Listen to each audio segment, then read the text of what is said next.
Apa kabar sahabat debat? Tentunya selalu dalam kelimpahan dan keharmonisan ya. Di video ini kita pengen diskusi ya.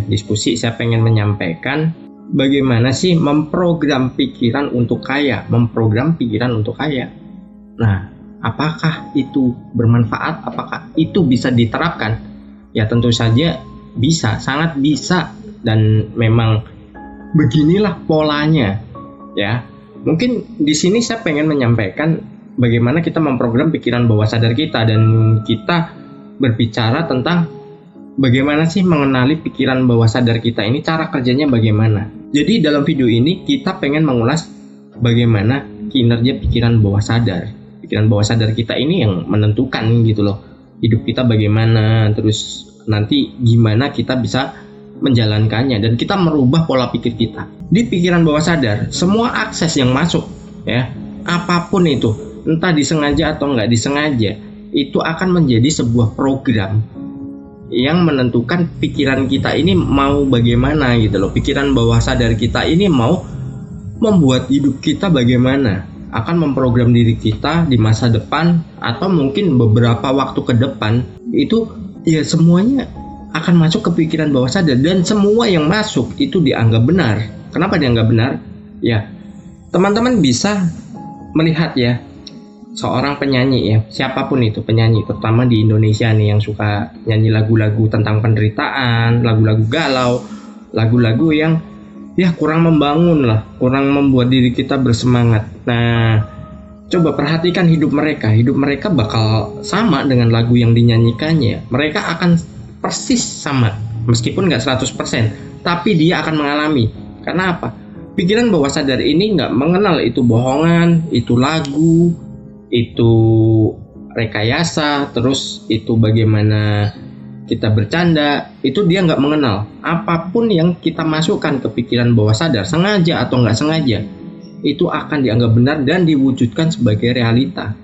Nah, masih meragukan kemampuan pikiran kita, masih meragukan apa yang menjadi kelebihan setiap orang. Teman-teman bisa buktikan kok. Coba deh, berpikirlah buruk selama 30 hari terus-menerus. Begitu pula sebaliknya. Semua itu akan terjadi. Meski nggak sama persis 100%, tapi itu terjadi. Dan itu akan teman-teman alami. Jadi ya, hati-hati. Kita memasukkan informasi ke pikiran kita itu yang bagaimana. Nah, itu kita juga harus punya filter. Misalkan nih, orang di lingkungan kita ini selalu negatif. Ya, kita harus punya filter. Kita harus bisa mengonter, ya, melawan dari pikiran kita sendiri, dan kita harus mempertahankan itu, bukan kita sembarangan. Jadi teman-teman juga harus waspada dengan informasi-informasi yang masuk, bisa dari TV, sosmed terutama ya. Sosmed ini banyak banget sesuatu yang ya bisa dibilang isinya kurang mendidik gitu loh, yang begini begitu, terus ya sesuatu yang kurang baik lah ya. Jadi batasi sosmed. Saya sendiri banyak sekali sudah mengurangi bermain sosmed, dan malah hampir tidak pernah ya. Saya paling cuman buka di YouTube aja, itu pun juga nyari informasi-informasi yang bermanfaat ya, bukan mencari tayangan-tayangan yang membuat kita sedih, membuat kita menderita, membuat kita ini malah justru akan terpuruk dalam kehidupan. Nah, pikiran bawah sadar nih yang kedua ya, membutuhkan program berulang. Dalam artian program berulang itu gini, program berulang itu bisa ya, misalkan kita melakukan afirmasi setiap hari ya, tentang kehidupan kita yang kita inginkan. Nah, itu kita bisa program. Terus seperti yang saya bilang tadi, tayangan-tayangan yang ada di TV, di internet, itu bisa juga berulang gitu loh. Kita kalau menontonnya itu-itu aja, kita membacanya itu-itu aja, terus kita ya ada informasi dari orang-orang sekitar kita yang ya intinya keluhan-keluhan, terus ya tentang beban hidup. Itulah yang akan menjadikan program kita secara tidak sengaja. Kita akan diprogram seperti itu.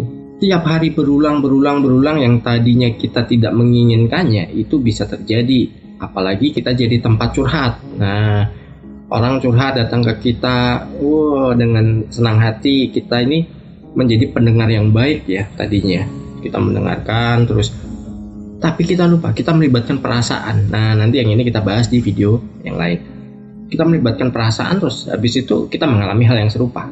Pasti itu. Kalau nggak percaya, coba aja. Terus yang ketiga, informasi yang kita masukkan itu informasi apa saja, ya, hal-hal yang positif atau hal-hal yang negatif. Kalau kita selalu memasukkan informasi yang negatif, banyak kan dari kita. Kayak contoh di video saya sebelumnya yang kita membahas tentang ya menghasilkan uang dari rebahan, banyak banget tuh yang bilang ya, meskipun ada yang positif, terus ada juga banyak yang negatif, bilang saya afiliator lah, kalau duit habis gimana, segala macamnya lah. Pokoknya tidak paham tapi sudah berani berkomentar. Nah itu kenapa? Dia dijejali terus dengan informasi-informasi yang kurang tepat. Contohnya kayak waktu kasus yang afiliator itu ya. Nah mereka berpikiran apa yang saya tawarkan itu adalah sama gitu loh, adalah sama. Nanti kita bahas di video berikutnya ya, kenapa orang berpikiran seperti itu. Dan contohnya orang-orang seperti itu dia nggak mau menambah hal baru dalam hidupnya, dan itu nggak membuat dirinya maju ya. Meskipun ya itu pilihan, mau gabung mau enggak itu pilihan ya. Saya tidak menghakimi dan saya tidak menganggap bahwa Anda itu bodoh, tapi tolong ditambah wawasannya. Dunia trading itu aman ya. Nah kita lanjut lagi yang poin keempat. Pikiran bawah sadar tidak mau negosiasi. Nah, dalam artian negosiasi, kadang kita selalu memikirkan kondisi saat ini. Kondisi saat ini. Kenapa? Ya, kita pengen nih, misalkan aku pengen punya penghasilan 10 juta per bulan. Misalkan ya. Nah, itu pikiran sadar kita atau logika kita. Langsung dia mematahkannya. Mana lalu bisa? Kondisi lu aja kayak gini. Lo kerjanya cuman apa? Lo kerjanya ya semrawut, lo cuman serabutan, lo jualan juga nggak laku, sepi. Kenapa? Itu program pikiran gitu loh. Itu apa yang kita tanamkan, ya itulah yang terjadi. Jadi rubah pola pikir kita ya, yang tadinya negatif, terus kita rubah ke positif. Nggak harus secara langsung, kita bertahap dulu, optimis, terus kita selalu berusaha ya. Jadi informasi yang masuk itu ya kita harus membenahinya. Karena apa? Pikiran bawah sadar itu tidak mau negosiasi. Dalam artian negosiasi begini, 10 juta kayaknya berat, udahlah gantilah 1 juta aja lah sebulan. Nah dari situlah semua cancel dan gak jadi. Kenapa? Anda negosiasi, pikiran bawah sadar gak mau yang namanya negosiasi. Berapapun itu tetapkan terus, tanamkan pada pikiran bawah sadar. Nanti banyak hal yang bisa kita sampaikan ya.